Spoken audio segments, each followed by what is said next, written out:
Welcome back. ESPN host Stephen A. Smith is not one to mince words. He's often sparked controversy with his brash, no-holds-barred commentary on hot-button issues.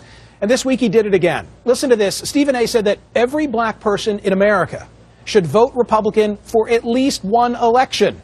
Stephen A. Smith is joining me now. Stephen, who are you trying to send a message to? Republicans, Democrats, African Americans, all of the above?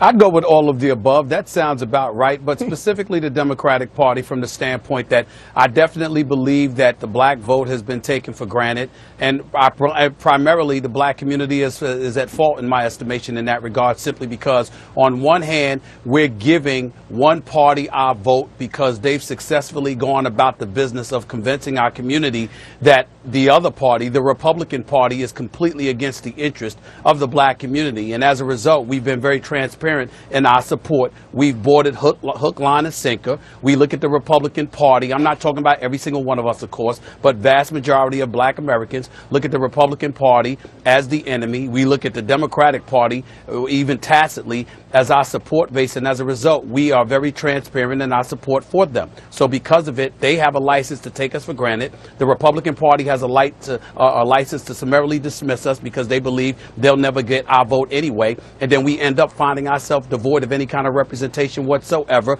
because nobody is really competing to garner our vote and our support. So I said what I said because I wanted folks in my community to stand up and recognize that if you go to a house or you go buy a car or whatever the case may be, you don't just see something you want and say, I want that. Tell me what the price is and I'll pay for it. Somebody has to flatter you in order to garner your dollars and your support. I think the same should apply to politicians who represent us. Let me put this in the context of 2016, because I think given the monolithic nature of the African-American vote, a lot of Republicans don't even make the ask. Rand Paul is making the ask. Is there anything that he can say that you think can change this equation? Well, first of all, he can highlight some of the inconsistencies and discrepancies the opposing party might be throwing in our direction, things that we may not know. That's number one. Number two, one of the things that you need to do as a Republican, particularly if you're running for the presidency, you have to surround yourself with a bunch of folks that look like us and not just you, that look like Hispanics and not just you. Let's take the Hispanic community into consideration, Michael. Right now, it says that African Americans are approximately 12.3% of the population, that it's dissipated from 14.8%. Okay? Now, we can debate till the cows come home what the reason for that was. But what is unmistakable and undeniable is that when you look at the Hispanic community, their populace has risen up to over 17%, whereas we have 40 million African Americans in this country. They've got $54 million and 54 million people. And what have we been hearing about ad nauseum for years and years and years? Immigration reform. You know why we're hearing about that, Michael? Because whoever successfully goes about the business of dealing with this matter, immigration reform, successfully in a fashion that the Hispanic community deems favorably to them, you're going to get their vote. Therefore, you're going to lock up a voting block. You'll be in office and you'll have that kind of power. Well, guess what the Hispanic community is doing? They're saying, flatter us. What are you going to do? This is what we need because you're not getting our vote. Yeah, you might vote for them. But in some areas, you might go the liberal route, but in Florida, you might not. Listen, I'm all for increasing participation. What bothers me about the way that you pitch this is it's as if you're saying, hey, you know, what are you going to do for us? What are you giving to us in terms of bennies if we put you... Why would that bother you? Well, because I don't think we want to be rewarding particular socioeconomic groups, ethnic groups, racial groups. I mean, I don't like the balkanization of our politics. I like what's in the country's best interest, not what's in the best interest of African Americans versus whites versus Hispanics. That's what makes me uncomfortable.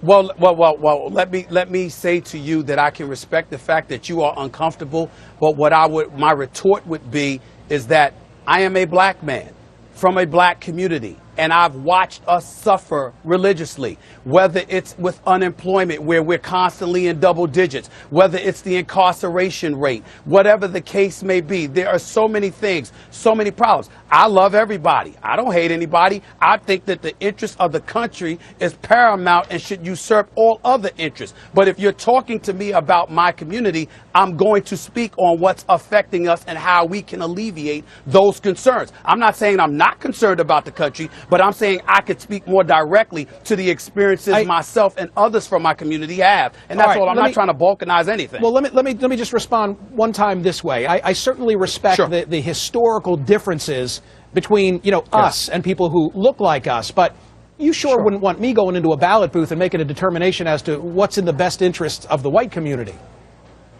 No, but I do expect you to go into the ballot booth and make the decision about what's in the best interest of you.